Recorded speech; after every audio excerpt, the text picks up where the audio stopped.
when we consume something that is sugary or very starchy, something that liberates glucose very quickly into the bloodstream, we have to release a lot of insulin to get that glucose into the cell. And if we don't produce enough insulin, then we can't get the glucose into the cell, and we feel like we haven't eaten or we feel tired.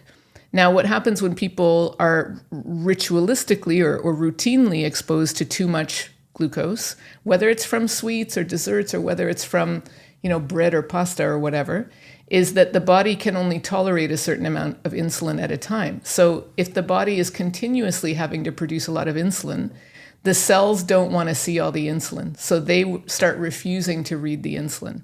Then what happens is the person has eaten, all of the insulin makes the sugar go into the cell very quickly.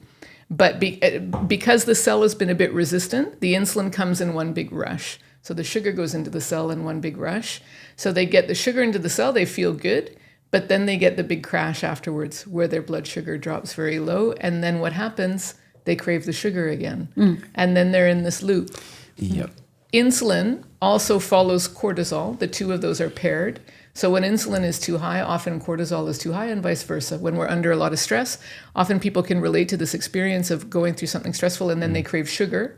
That's because when their cortisol levels go up, insulin goes up, blood sugar goes down, and then they feel like they need to feed themselves. Oh, I stress eat.